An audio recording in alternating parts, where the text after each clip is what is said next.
I waited for them to leave, replaced every lock, and installed security cameras. If you're watching this, subscribe and tell me where you're tuning in from. Now let me recount how I ended up hiding behind my own front door, observing my daughter-in-law giving unauthorized property tours as if she were the rightful owner. Because believe me, this wasn't on anyone's radar. 3 months earlier, my existence was completely different. I was Cynthia Davidson, 65 years old, a recent widow, and apparently naive enough to believe my son David and his spouse Natalie genuinely cared about my well-being. Following Thomas's funeral, they'd been so attentive, so concerned about me living alone in our long-standing residence. "Mom, you need a fresh start, something to look forward to," David had said, holding my hand as if I were a delicate creature. Natalie nodded sincerely, adding, "We simply want you to be happy again." What they truly desired was my estate. Not that I knew it then. I assumed their sudden interest in my finances was authentic concern. When I mentioned Thomas's life insurance payout, their eyes lit up like a festival of lights. "You should invest in something solid," Natalie suggested. "Real estate, perhaps." David agreed instantly. "Something that will provide you with security and purpose." So when I saw the listing for the grand house on Oak Street, I fell in love immediately.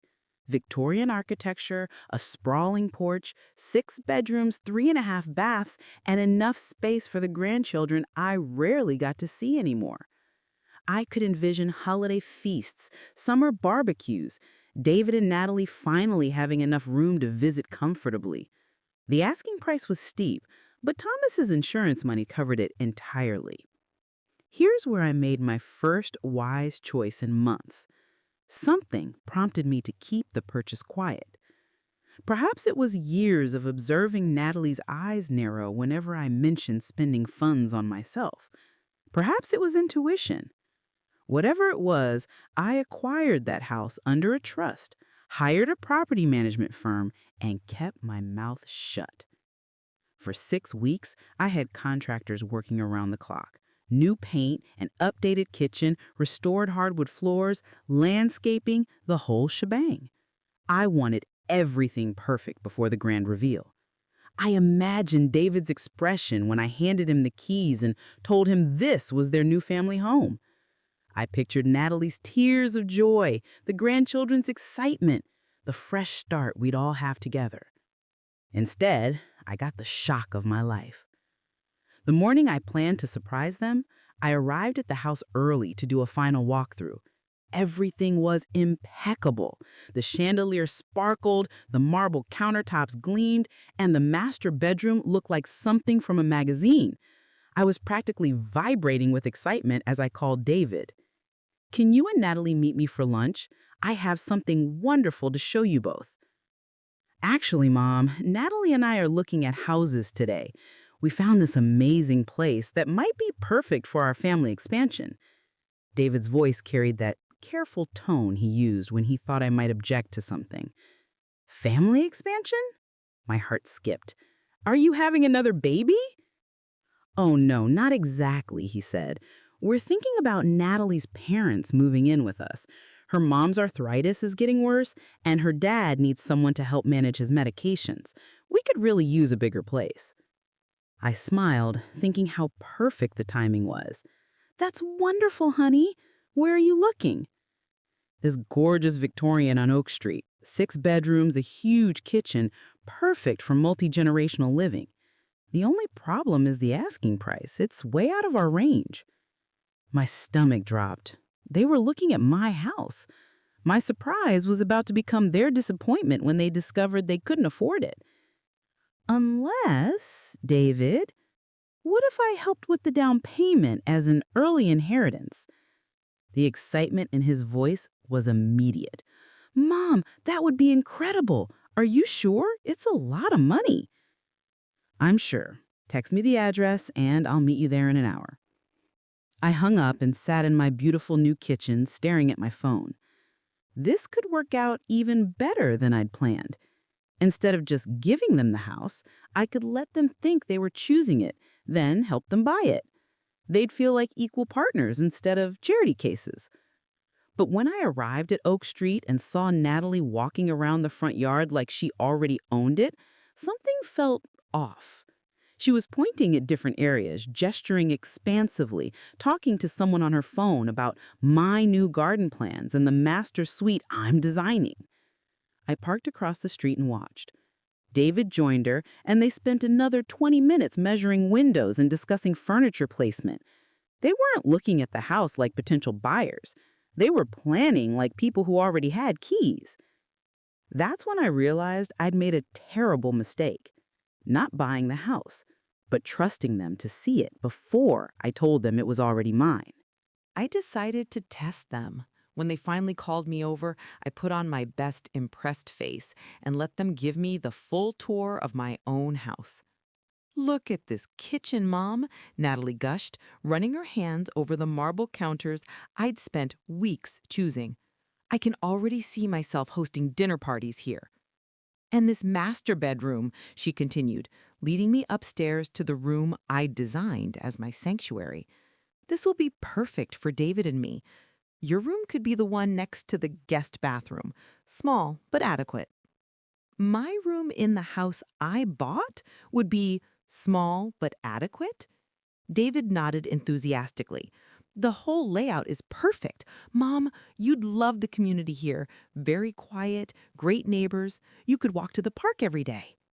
I managed to keep smiling, but inside I was calculating. They'd already decided I'd be living here, but not as an equal. I'd be the elderly relative, tucked away in the smallest bedroom, grateful for whatever space they allowed me. The inheritance money I'd be providing for the down payment would become their house, their equity, their investment. "The only challenge," Natalie continued, walking back toward the kitchen, "is that the sellers apparently want cash, no financing allowed. Something about a trust situation. Which means we'd need the full purchase price up front, even with Mom's help. We're talking about draining her entire inheritance just for the down payment on a mortgage we still couldn't qualify for." Natalie's face fell dramatically. So close to perfect, and it's just out of reach. They stood there looking defeated, and I realized this was my moment. I could reveal the truth, tell them the house was already theirs, and watch their faces light up with joy. Or I could wait and see what they did next. "What if we looked at something smaller?" I suggested carefully. "Something more within our actual budget." Natalie's expression hardened slightly. "Cynthia, this house is perfect for our needs. David's father would have wanted us to use his money wisely, to invest in our family's future. This is exactly the kind of opportunity he would have encouraged." The casual manipulation took my breath away. Using Thomas's memory to justify spending his life insurance money on their dream home, and the way she said "our needs" while planning to stick me in the worst bedroom. I really have to think about this.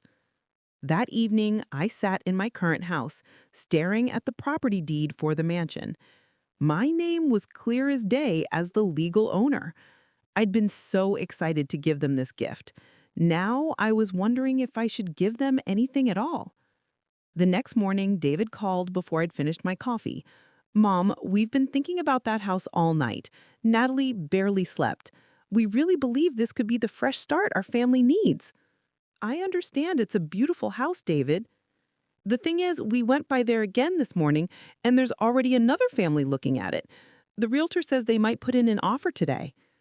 I almost laughed. There was no other family, no competing offer. I owned the house.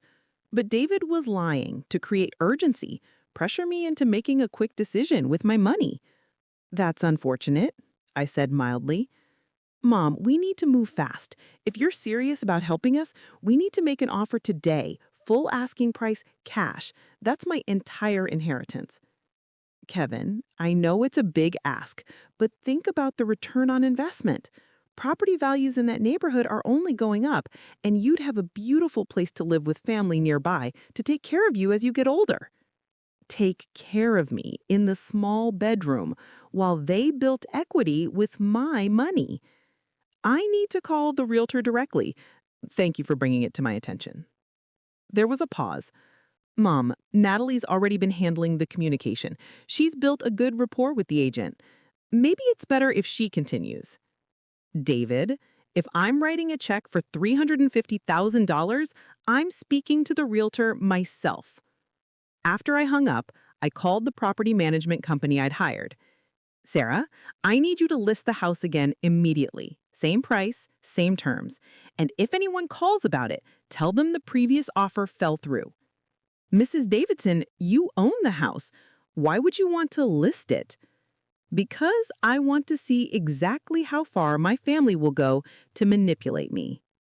2 hours later, David called back. Great news, Mom. The other family's offer was rejected. The house is still available, but we need to move fast. I felt something cold settle in my chest. My own son was lying to my face, creating fake urgency to pressure me into spending my life savings on a house I already owned. Wonderful, David. Set up a meeting with the realtor tomorrow. All three of us should be there to discuss terms. Actually, Natalie thinks it might be better if you wire the money first, then we handle the details. Of course she did. The next morning, I received the most manipulative text message of my life. Mom, the sellers accepted another offer. We lost the house. Natalie's heartbroken. She was so excited about finally having space for her parents and maybe giving you grandchildren a real home. I'm sorry we couldn't make it work. I stared at my phone in my kitchen, surrounded by moving boxes. Because here's what David didn't know. I'd spent the previous evening packing, not to move into the mansion with them, but to move into it alone. I texted back, "That's disappointing. I'm sure something else will come along." Within an hour, Natalie called. Her voice was thick with tears that sounded remarkably fake to my newly skeptical ears. "Cynthia, I'm so sorry. I know how excited you were about the house, too. David told me you were looking forward to the garden and the big kitchen for holiday dinners." Interesting. I'd never mentioned being excited about anything specific. She was projecting what she thought I should feel. "These things happen, Natalie," I said. "The realtor said the other buyers might back out. Sometimes deals fall through at the last minute. If you're still interested in helping us, we could stay in contact with the agent, see if it becomes available again." I almost admired the persistence. Create false hope, keep me emotionally invested, maintain the possibility that my money could still buy their dream house. I'll think about it. That afternoon, I drove to the mansion one last time before moving in. I wanted to savor the moment when I walked through the front door as the rightful owner, not the elderly mother being granted permission to live in the smallest bedroom. But as I turned onto Oak Street, I saw Natalie's car in the driveway.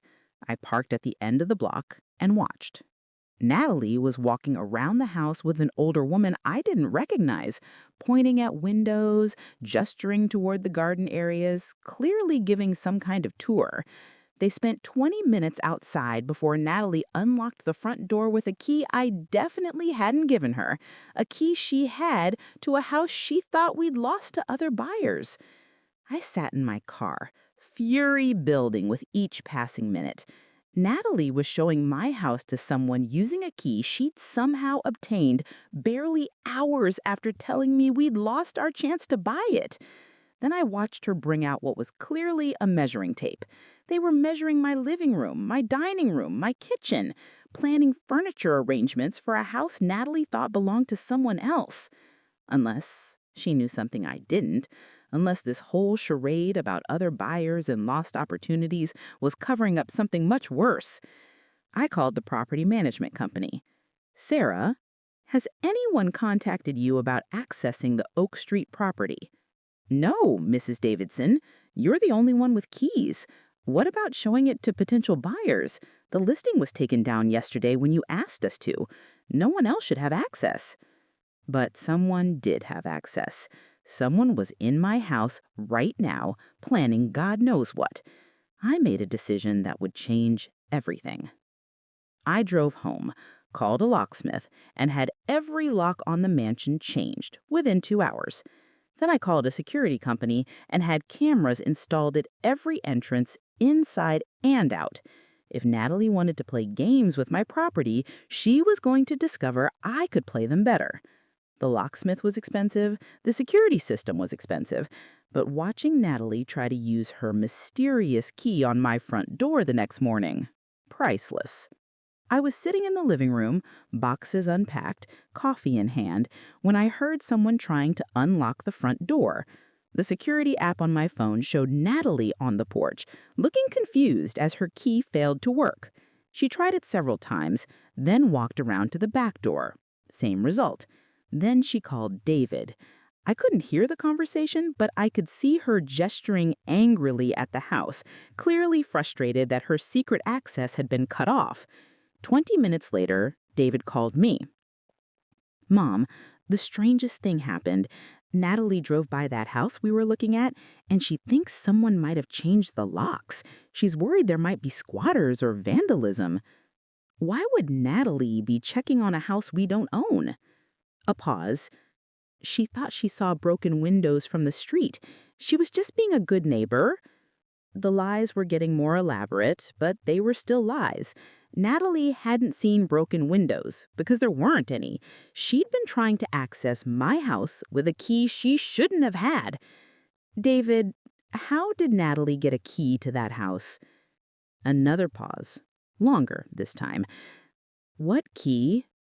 I saw her trying to unlock the front door this morning. I saw her on the security cameras. Silence. Then David's voice, carefully controlled. Mom, what security cameras? The ones I had installed yesterday on my house, the house I own. The sound that came through the phone might have been David choking on his coffee, or it might have been the sound of someone's entire deception collapsing in real time. Your house? His voice was barely a whisper. The house I bought 6 weeks ago with Thomas's life insurance money. The house I've been renovating while you and Natalie planned to manipulate me into funding your dream home with my inheritance. The silence stretched so long, I thought he'd hung up. Finally, he spoke. Mom, we need to talk. Yes, David, we certainly do. But first, I think you need to explain to your wife that trespassing on someone else's property is illegal, even when you think you're clever enough not to get caught. That evening, as I sat in my beautiful dining room, eating takeout Chinese food off paper plates because I hadn't unpacked my dishes yet, I thought about how different this moment was from what I'd originally planned. I should have been hosting David and Natalie for a celebration dinner, toasting their new home and our bright future together. Instead, I was alone in my house, watching security footage of my daughter-in-law trying to break in, while my son prepared to explain how they'd planned to steal my inheritance through emotional manipulation. But here's the thing about rock bottom. The view from the top is so much better when you've earned it yourself. David arrived at 8 o'clock sharp, looking like he'd aged 5 years since our phone call. Natalie wasn't with him, which told me everything I needed to know about who was really driving their scheme. Mom, I don't even know where to begin. How about with how your wife got a key to my house? He sat heavily in my new living room chair, the one I'd picked specifically because it was comfortable enough for elderly guests, but sturdy enough to last decades. The irony wasn't lost on me. She befriended the property manager's assistant, he said, told her she was your daughter-in-law, that you'd asked her to check on the renovation progress while you were dealing with grief. Sarah's assistant gave her a key for family access. I had to admire the audacity, even as it made my blood boil. So, Natalie has been monitoring my house purchase for weeks? She found out about it 3 days after you signed the papers. Your bank called to verify the wire transfer, and Natalie answered your phone. She told them she was your financial power of attorney. The lies kept getting bigger. I never gave her power of attorney. She knows that, he said, but the bank representative didn't ask for documentation over the phone. Natalie got enough information to figure out what you'd done. I poured myself a glass of wine, noting that my hands were perfectly steady. 6 months ago, this level of betrayal would have destroyed me. Now it just felt like confirmation of what I'd suspected. So, instead of talking to me directly, you decided to manipulate me into funding your mortgage on a house I already owned? David's face crumpled. It was Natalie's idea, he said. She said if we confronted you directly, you might get defensive about spending so much money. She thought if we could make you think it was our idea to buy the house, you'd feel better about helping us. Help you buy a house from myself? We didn't think you'd actually want to live there alone, he said. Natalie figured you'd eventually want to downsize, maybe move into a senior community. We could buy it from you at fair market value. You'd get your money back plus appreciation. Everyone would win. I stared at my son, this man I'd raised to be honest and kind, and saw someone I barely recognized. David, do you hear yourself? You plan to trick me into giving you money for a house I already owned, then convince me to sell it to you later? When you say it like that, it sounds criminal. Because it is criminal, I said. It's called fraud. He put his head in his hands. We never meant for it to go this far. Natalie just got excited about the house, started planning, making lists. She thought if she could show you how perfect it would be for all of us. All of us with me in the smallest bedroom. That was never the plan, he insisted. I pulled out my phone and showed him the security footage from that morning. Natalie trying multiple keys, walking around the house, peering in windows, calling him in frustration. This was never the plan either, I suppose. The next morning, Natalie called me directly for the first time in months. Her voice had lost all pretense of sweetness. Cynthia, David told me about your little revelation. I think there's been a misunderstanding. Oh, I understand perfectly, I said. You've been planning to defraud me for weeks. That's a very harsh way to put it, she said. We were trying to find a solution that worked for everyone. I almost laughed. A solution where you get a mansion and I get a small bedroom and the privilege of funding your mortgage. You're twisting our intentions. We never wanted to hurt you. Natalie, you answered my phone and impersonated someone with legal authority over my finances, I said. You obtained keys to my property under false pretenses. You've been showing my house to other people without permission. What part of that was meant to help me? A long pause. Then her voice changed completely, dropping the fake concern and revealing something much colder. Fine. You want to play hardball? You bought that house to manipulate us. You knew we were looking in that neighborhood, knew we needed more space. You bought it specifically to dangle it in front of us, then snatch it away. The accusation was so ridiculous, I actually did laugh. Natalie, I bought the house as a surprise gift for your family. I was planning to hand you the deed and tell you it was yours. Right. That's why you kept it secret for 6 weeks.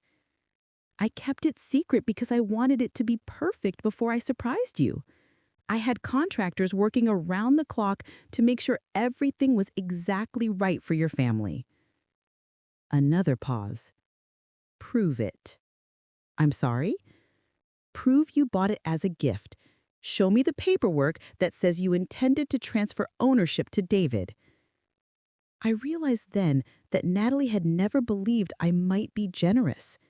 In her mind, every action had an ulterior motive. Every kindness was manipulation. She couldn't conceive of someone spending their inheritance on a gift for family members who'd been taking her for granted. I don't need to prove my intentions to you, Natalie, but I can prove that you've been trespassing on my property. David's your son. Family has a right to... Family has a right to respect boundaries. You lost that right when you decided to lie and scheme instead of having an honest conversation. The conversation ended with Natalie hanging up on me. 20 minutes later, David called. David, Natalie's upset. She feels like you're punishing her for caring about our family's future. David, your wife committed multiple crimes. She's not the victim here. Couldn't we all just sit down and talk this through, find a way to make this work for everyone? I looked around my beautiful house, thinking about how many compromises I had made over the years, how many times I had given in to keep peace in the family. David, I'm done making things work for everyone else at my own expense. For 2 weeks, my phone rang constantly. David called every morning, Natalie every afternoon, sometimes together in the evening. The pattern was predictable. Guilt, bargaining, anger, more guilt. David called first. "Mom, Natalie's pregnant." That stopped me cold. Pregnant? She just found out. His voice carried a weight. We weren't going to tell anyone yet, but with everything going on, I recognized this wasn't just news, it was ammunition. "Congratulations. I'm happy for you both. The thing is, with a baby coming, we really need more space. Natalie's morning sickness is already bad, and she's worried about stress affecting the pregnancy." And there it was. The pregnancy card played exactly when I'd started feeling strong enough to maintain my boundaries. "David, I understand you need more space. There are many lovely houses in your price range. But Mom, this house is perfect. Natalie's already planned the nursery, picked out paint colors. She's emotionally invested in my house that she tried to steal from me." She never tried to steal anything. She just got excited about the possibility. I hung up and called my lawyer. If this was going to become a legal battle, I wanted to be prepared. "Mrs. Davidson, based on what you've told me, your daughter-in-law may have committed identity theft, fraud, and trespassing. Do you want to press charges?" I thought about my grandchild growing up with a mother who thought manipulation was normal family behavior. "Not yet, but I want everything documented in case this escalates." That evening, Natalie showed up at my door. She looked genuinely terrible, pale and exhausted, in a way that suggested the pregnancy news was real. "Cynthia, can we please talk? Just the two of us. No David, no lawyers, no games." Against my better judgment, I let her in. "I'm sorry," she said, sitting on the edge of my sofa like she was ready to run. "I handled everything wrong.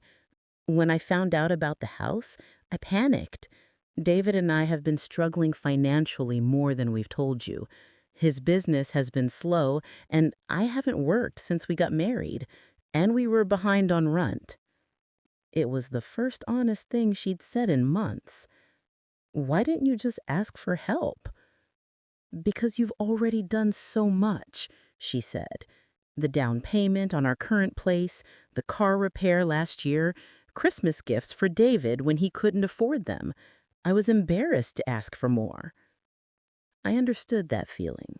The pride that makes you do stupid things rather than admit you need help.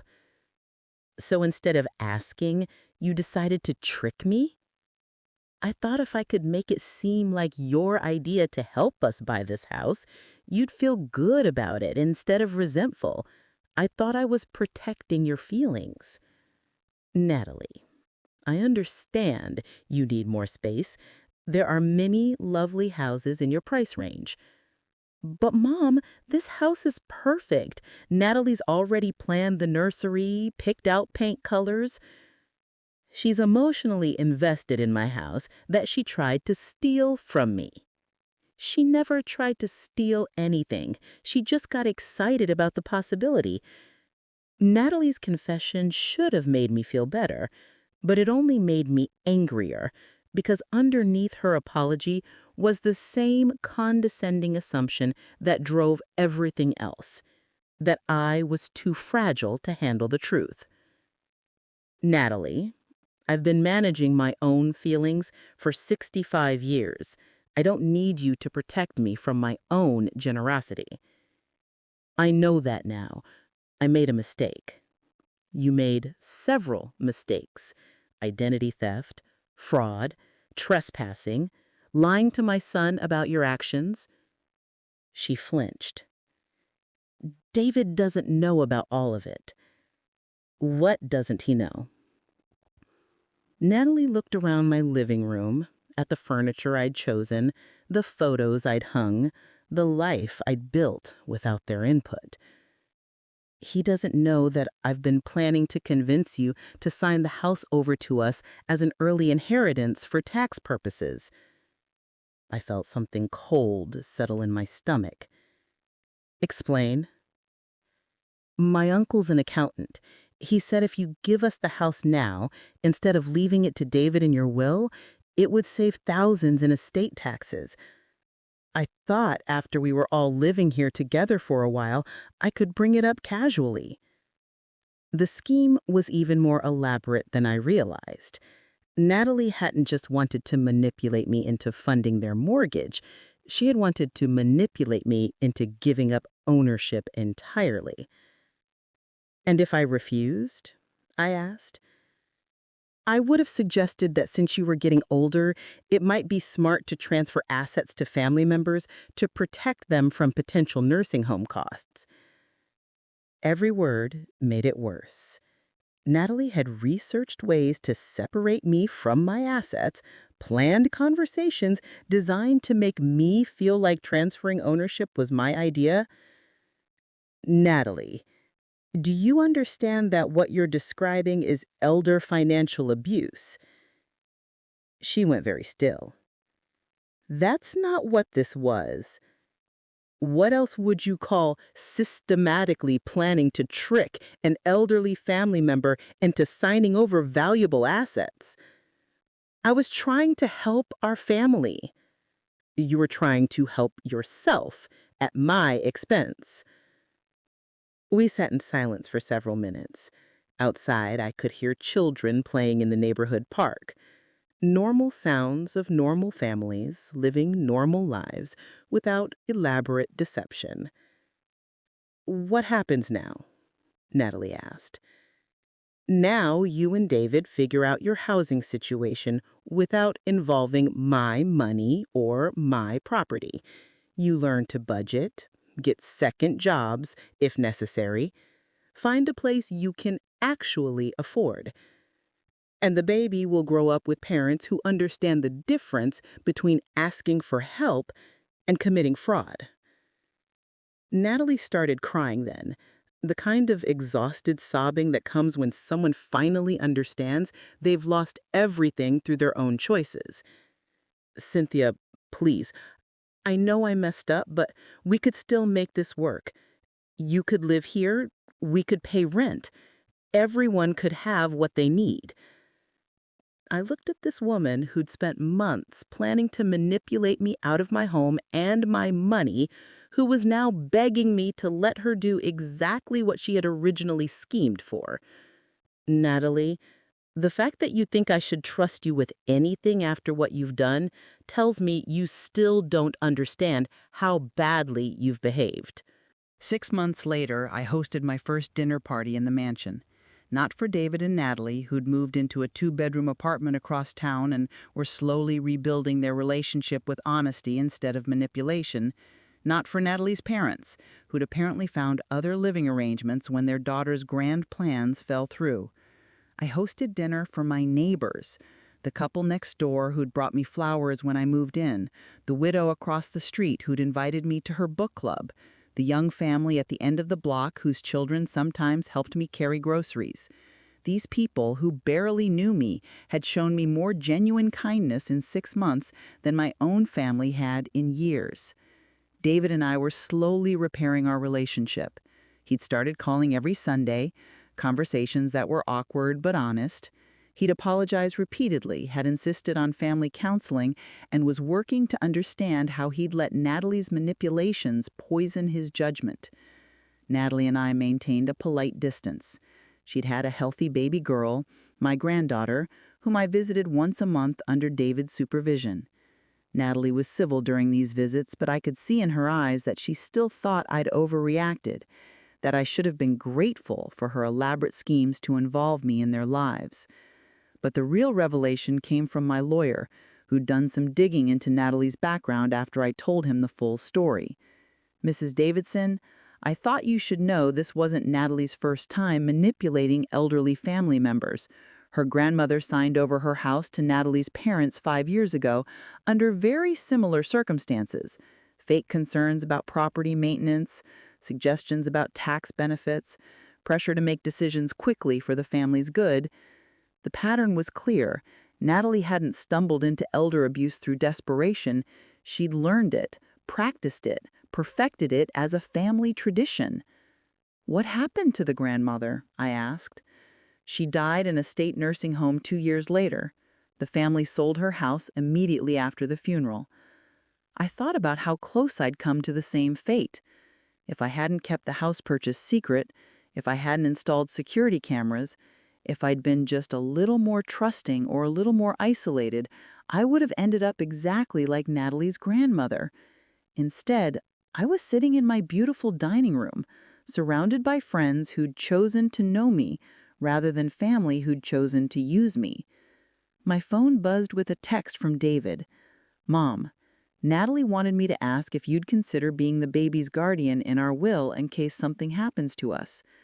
I stared at the message for a long time, thinking about trust and responsibility and the difference between loving someone and enabling them. I texted back, "I'll consider it if Natalie completes a financial literacy course and commits to family therapy for at least a year." His response came quickly. "She says, that's unnecessary. We just need a simple yes or no." I deleted the conversation and went back to planning my garden. Some people never learn, but some of us learn exactly enough to save ourselves. And sometimes that's the only victory that matters. Thanks for listening.